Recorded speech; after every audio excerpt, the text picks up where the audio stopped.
Whoa. It's good to be home. Whoa. Thank you. Thank you, thank you, thank you. Please, thank you. This may go to my head. Thank you, thank you, thank you, thank you, thank you, thank you. You know, as they say in parts of my old neighborhood in Scranton, you guys brung me to the dance. And you really did. And I just want you to know I had permission to hug Lonnie. We had permission.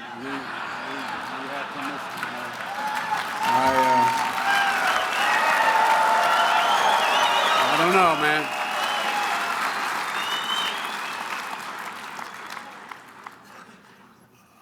Anyway,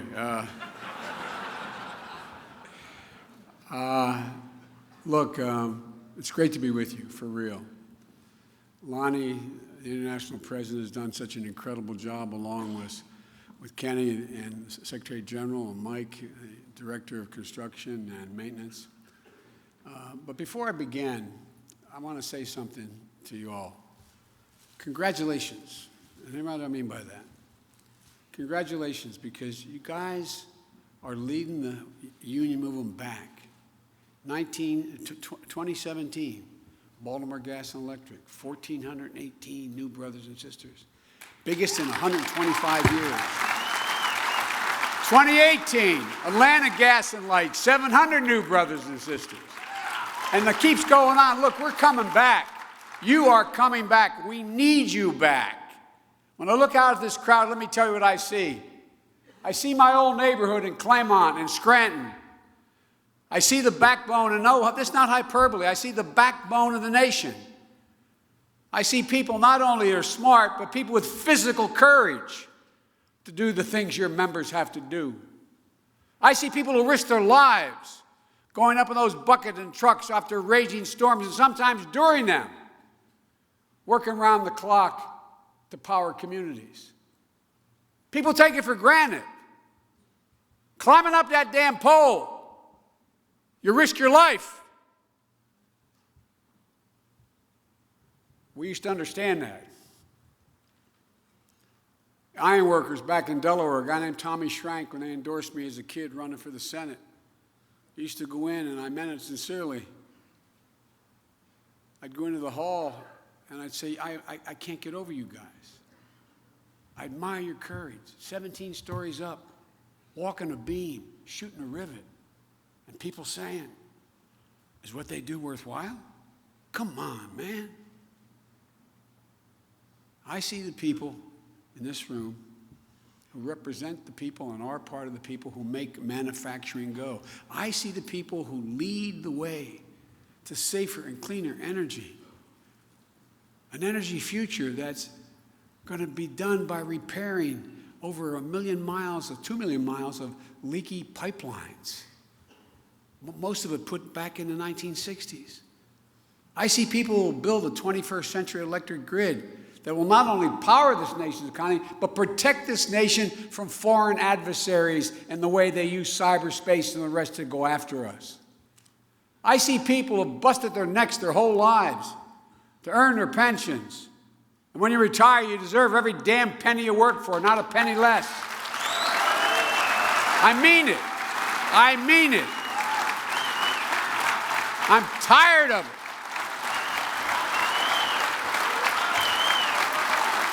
Look, it's not right. I see people like millions of people across this nation who get up every single day, go to work, raise their families, pay their taxes, volunteer in their communities, and make the country work. And all you're looking for is to be treated fairly, with respect, with some dignity. Because you matter. Look, think about it this way. This is how I think about it, not a joke. And we used to think about it. How my family and my neighborhood thought about it.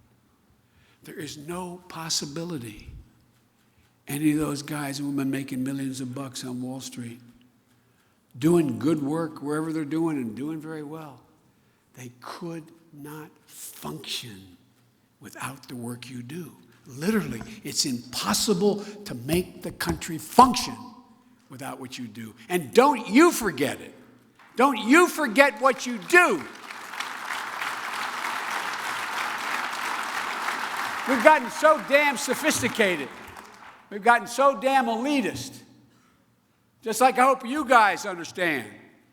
When that storm comes and the storm sewer is overflowing and some poor sucker's out there cleaning it, you owe him or her a thanks. They make life work for us. And I hate the way things have changed over the last 15 to 20 years. Folks, let me ask you a question. How do we get to the place where people who build bridges, repair our roofs, keep our water systems going, teach our kids, take care of our sick parents, our children, run into burning buildings rather than away from them, grow our food, build our cars, pick up the garbage off our streets, iron workers, steel workers, boiler makers, plumbers, electrical workers. How the hell do we get to the place where a lot of you don't think the rest of the country sees you or hears you or knows you? Or maybe most important, respects you, literally respects you for what you do. I tell all my sophisticated friends, they say, well, that's, that's respect. What are you talking about? I said, you do a job. You hope if you do it well, your colleague's going to say, good job. It matters. It matters how we treat people. It matters how we talk to them. You guys are like me. I never walk away from a table without thanking the waiter. Not a joke. That's how I was raised. My father was a white collar. If you listen to Barack, you'd think he climbed out of a coal mine with a lunch bucket in his hand from Scranton. Joe Biden from gritty Scranton. They really resent that in Delaware. But my dad was a guy who literally taught us, not a joke. He said, every single person, not a joke, deserves to be treated with dignity. I've never once saw my father, never once saw my father, whether he's walking into the DuPont building and the CEO walked by, to say hi and say hi to the shoe shine guy. I never once saw my father not treat every one of his employees. He was a general manager of a large car dealership. I never once saw him didn't treat him. He thought the worst thing that could happen, the worst sin of all, was the abuse of power, economic power, political power. He said the cardinal sin was for a man to raise his hand to a woman or a child. But my father insisted that everybody be treated with respect. Hello, how are you? Great job, thanks. Simple, basic things that let people know what they do matter. Their work matters. Their job matters. They matter. Let me tell you something. And this is not a political statement, this is a statement of fact. This country was not built by Wall Street bankers and CEOs and hedge fund managers. A lot of good people, they're decent people. It was built by the great American middle class, the most significant economic power in all of it, for real. That's the American story, a story of ordinary people from the neighborhoods you and I grew up in, going out and giving half a chance and doing extraordinary things. And how do you think we built the great middle class? I've been saying this for 45 years.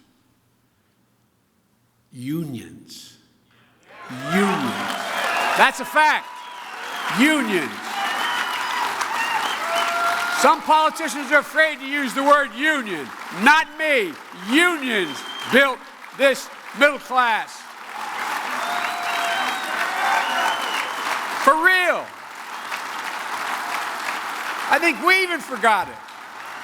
I think we've forgotten.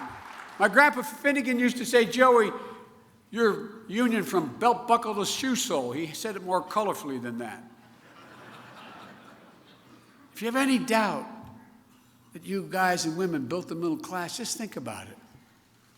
The sacrifices you made, all the dues you paid, the picket lines you've walked, the negotiations you've sweated through, all those sacrifices, they didn't just benefit you. They benefited every American worker. Now here's the deal, guys. There's no one who has done more, including the political system, congressmen, senators, governors, no one who has done more for non-union labor than unions. It's just a fact. Minimum wage, overtime pay, 40-hour week, weekends off. I could go on for the next 5 minutes. All those rights exist because you and my family way back in the days of Scranton fought for those things. Non-union workers have rights because of the sacrifices you've made. And here's the good news. For the last, I'd say close to 20 years, they kind of forgot it. They kind of bought into this new, right-wing economic theory that, unions are greedy, they're this, they're that. The very people you gave those rights to. But now they're beginning to realize it. You know why? And most of you probably don't even focus on this. Most Americans do. I spoke at the business school at Northwestern University with, 300, 400, 500 graduate students out there. And I think what I said to them surprised them. About 40%, or about 40 million hourly workers have to sign a non-compete agreement to get a job. Used to be you couldn't work for Jimmy John's making sandwiches unless you agreed you would not compete within X number of miles for another job. So you couldn't go to McDonald's and get a 10-cent increase in your wage. Literally, not a joke. Not a joke. What's that all about? Nothing other than suppressing wages for stockholders. Reclassification. That's one of the things that the Secretary of Labor and I were very proud of having done. They turned it around in this administration. Reclassifying hourly workers as management. The woman who's stacking the ragu spaghetti in the supermarket, if she controls the guy or the woman with the wagon to bring the spaghetti out and pallets, she's now a manager. You know how much that cost hourly workers? $10 billion. $10 billion. Not getting paid for overtime. Folks, look, average Americans are realizing they've been getting the shaft in the name of using you. I said, you may remember, Lonnie, the AFL-CIO, I said 5 years ago, actually now 7 years ago, the Chamber of Commerce has declared war on Labor's House. It's been a constant, unrelenting war. All for one reason: drive down wages and benefits to raise stockholders' value. Not a joke. But people are starting to figure it out. Even a lot of Democrats, myself included, I didn't realize all these new non-compete agreements, an hourly worker, non-compete. If you are a hair braider, you braid people's hair, you have to get a license to do something like 400 hours of training in another state to move in to be able to braid hair. I mean, it's all about, I'll be more careful. It's all about not helping the worker.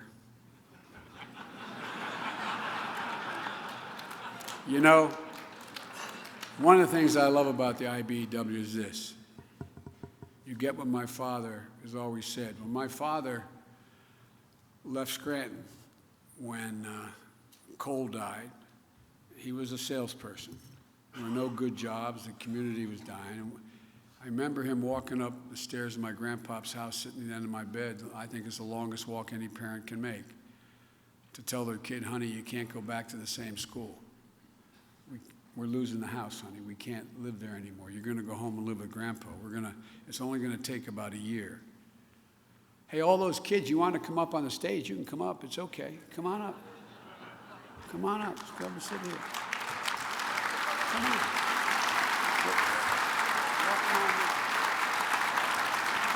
Any kids can come up. So, how you doing? What's your name? Hi, Nick.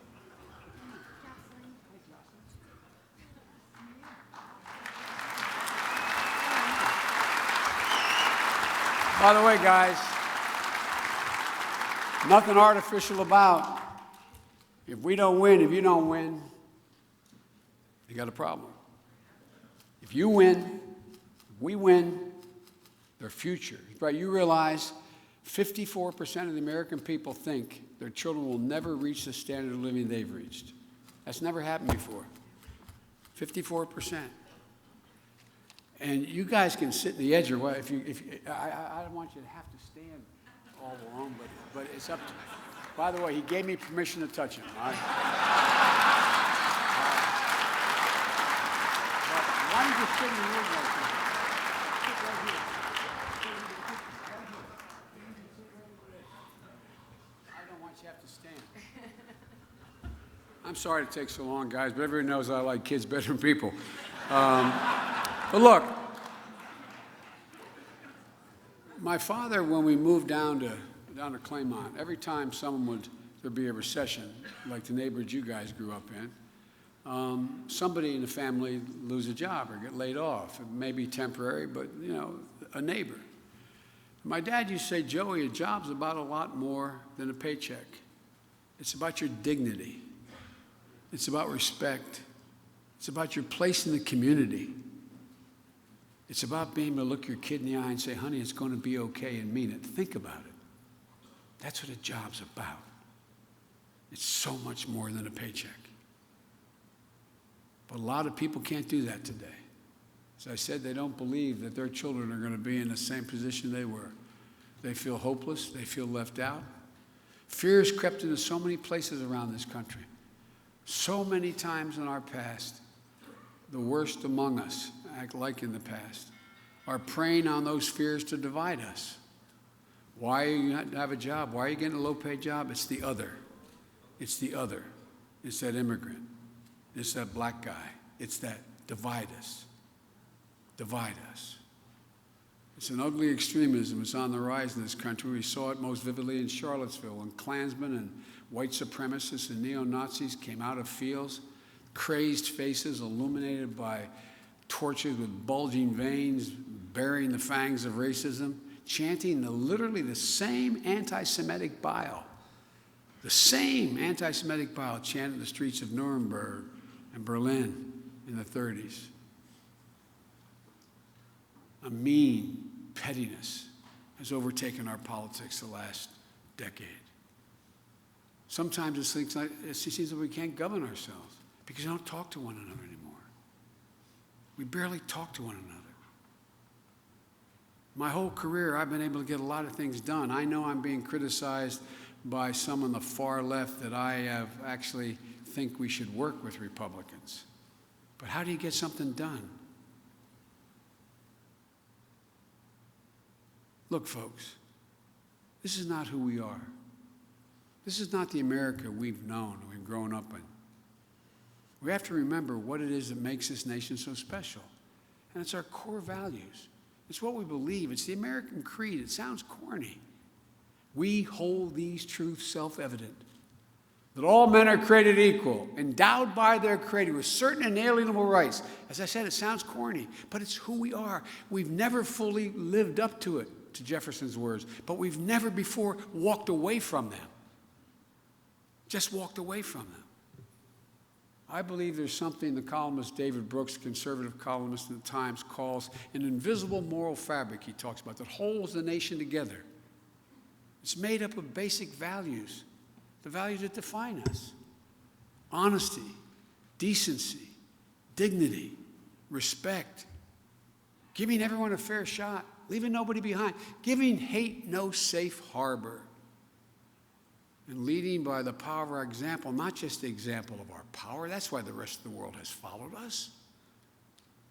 We are the shining hill, as Reagan said, the shining city on the hill, standing as a beacon for the world.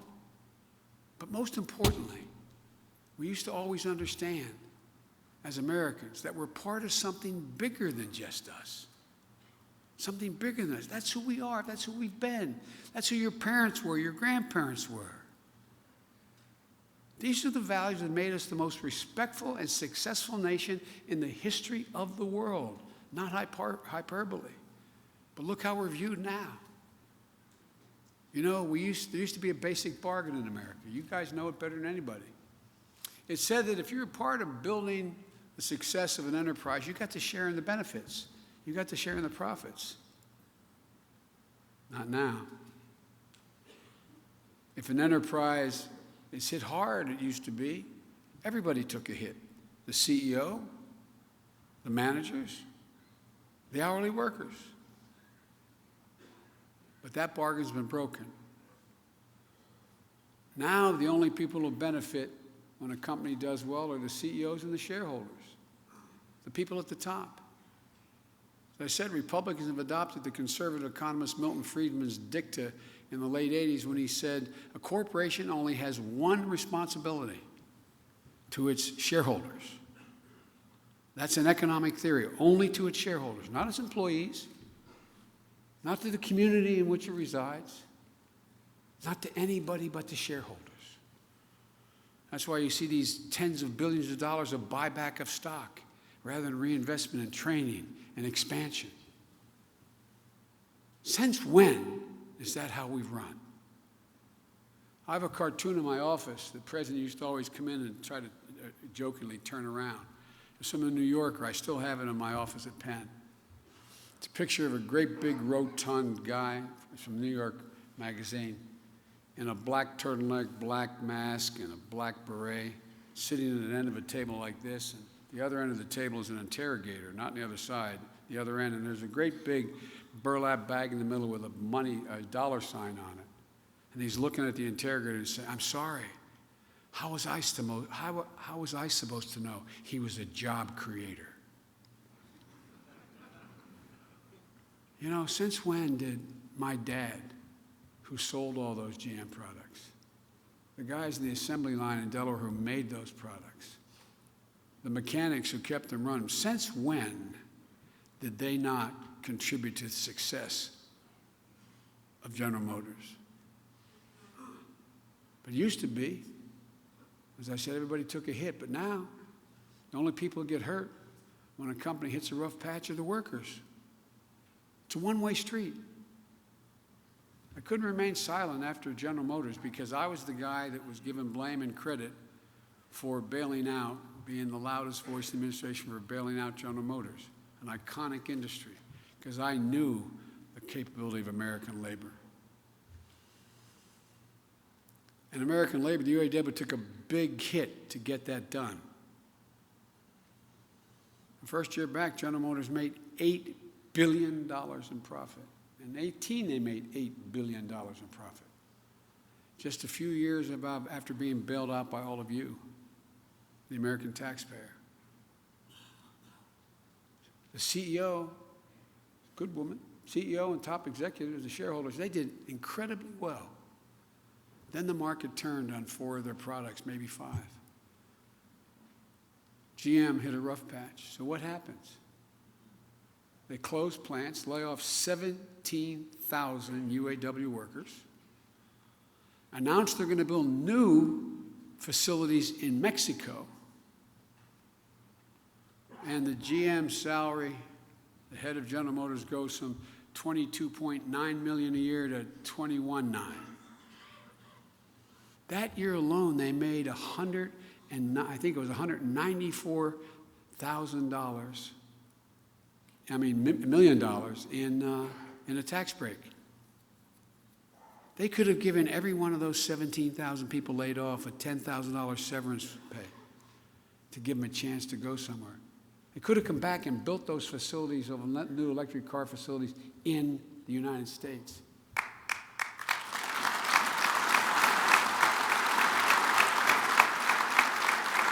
But guys, now it's every single cent you save. Where is the social responsibility?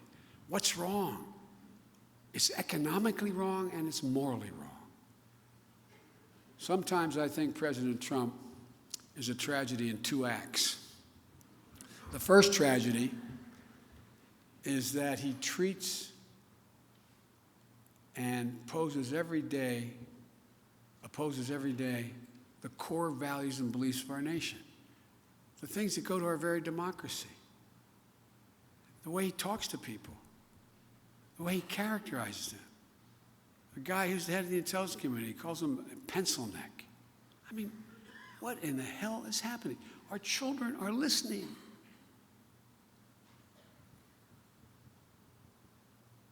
Second tragedy is he's so consumed with personal grievances, so obsessed with the past, that for 3 years now, America has been focused on the past, not the future. Well, this president wages war on Twitter and insults his opponents, attacks our most important institutions, the courts, the press, the Congress, inflames our nation's oldest wounds of racism and hate. The rest of the world's passing us by. Whether it's China is now focusing on 5G, or the rest of the world's embrace of the Paris Climate Accords, look around. None of these countries are waiting. No one's waiting. We better wake up. This country can't afford more years of a president looking to settle personal scores. This country can't afford 4 more years of a president lacked in the past and grudges.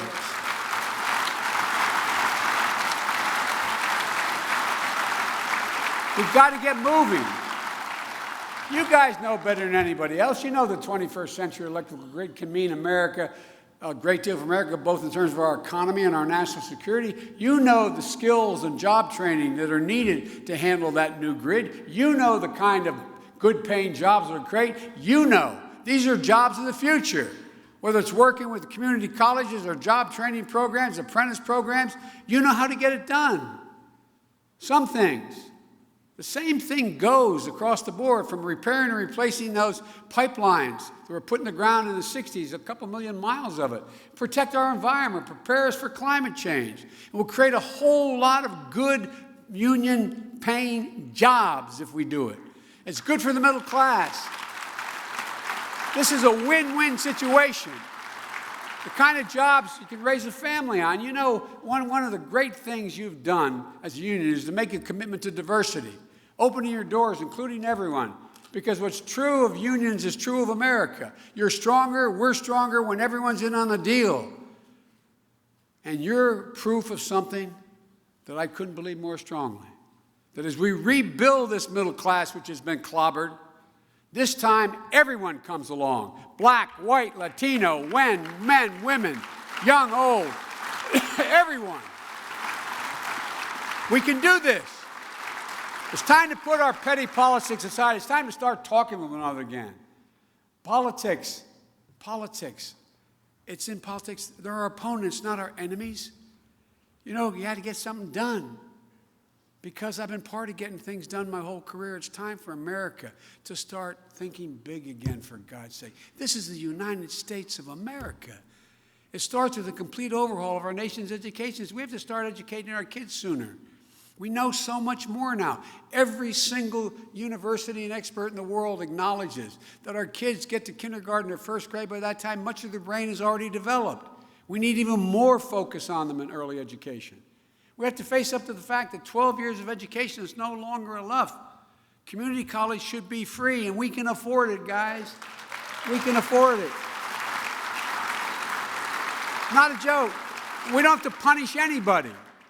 We can increase from 6 to 9 million qualified people in community colleges, increasing the GDP by 0.2% a year by eliminating just one of the $1,640 billion of tax loopholes. It's called stepped-up basis.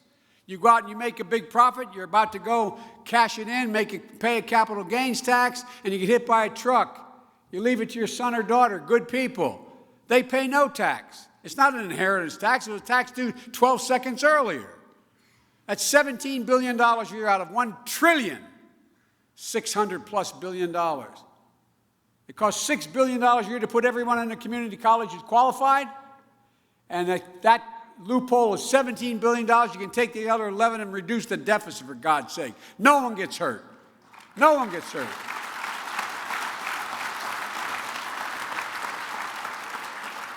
Look, folks, we need to invest in job training, apprenticeship programs, which you do, not only after high school, post-high school, but in high school. Look around the country now. When we grew up, you could learn whether or not you liked working with your hands.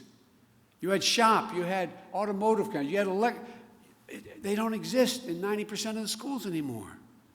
What the hell's the matter with us? I did a study for the president, the jobs of the future. We need, for example, 57,000 more plumbers, 77,000 more, the list goes on. And you can make a decent wage. We should work to generate a consensus.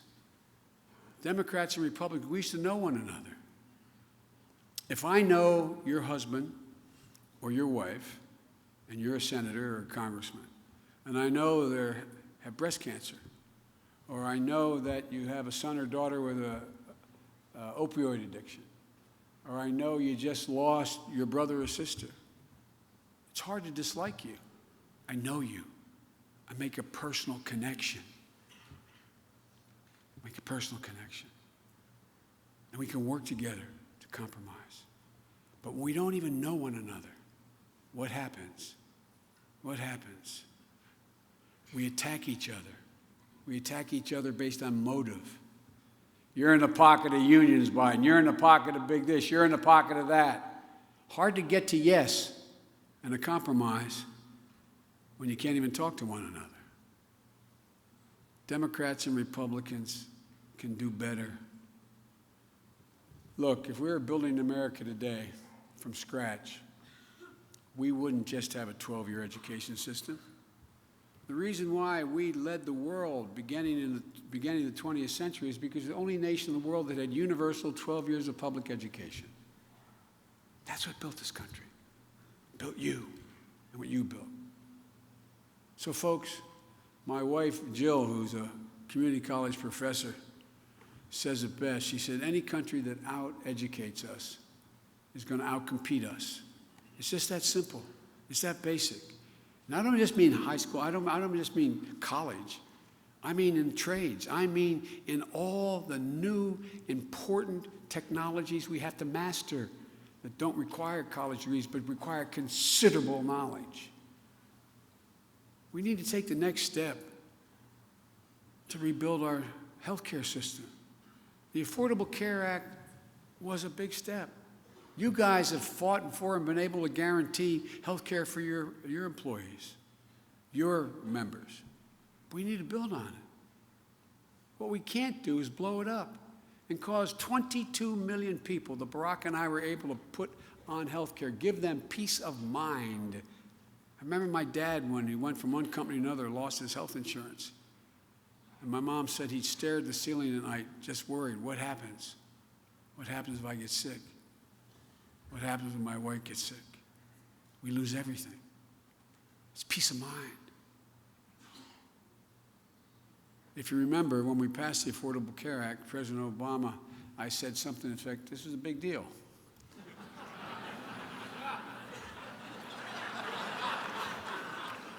I swear to God, I turned around this way, whispered in his right ear, and I swear somebody had to read my lips because it wasn't on. Anyway, thank God my mom wasn't around. I'd be dead. But look, it was a big deal. Obamacare is how we finally protected people with pre-existing conditions. Obamacare is how we made it possible for kids to stay in their parents' policies till they were 26, and so much more. And folks, every day I worked alongside the president as vice president, but I was never more proud to have participated in anything other than passing that bill. And as you all know better than anyone, we need a massive commitment to rebuilding our infrastructure. Republicans used to support infrastructure. What happened? The Erie Canal was built by a Republican governor, for God's sake. And we can do it by leveraging public money and private investment. But we can't wait. We can't have the 21st century economy and a 19th century infrastructure. We need to face the facts that climate change are coming. And it's here. No amount of burying our heads in the sand is going to change that. Look at what just happened to the U.S. Strategic Command in Nebraska because of the flooding of the rivers out there in Nebraska. Seriously impacted on our nuclear deterrence. Flooded out our base in the United States of America. The Strategic Air Command was rendered in a very precarious position because of climate change. It's not only a threat, it's an incredible opportunity. By moving to clean energy, by setting higher fuel standards for our cars, by limiting emissions from our power plant, by fortifying our cities and our coastlines, by facing up to just how many military bases here in the United States and abroad in the world are subject to rising tides, low-lying installations. We have to prepare. But it will create jobs, make us stronger. And one last thing, we need big goals to inspire this nation. For me, that means ending cancer as we know it. And we can do it.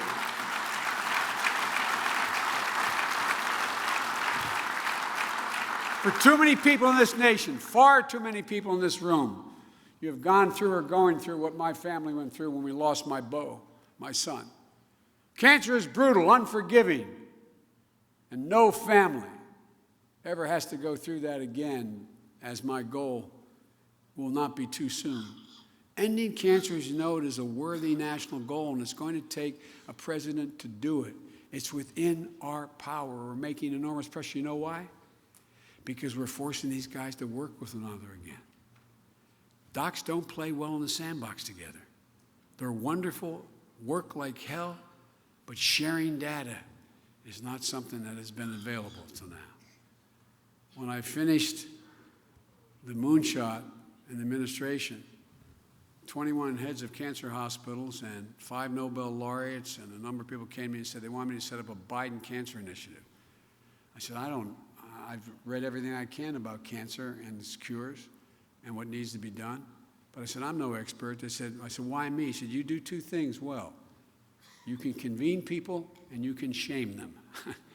I thought, that's a hell of a thing.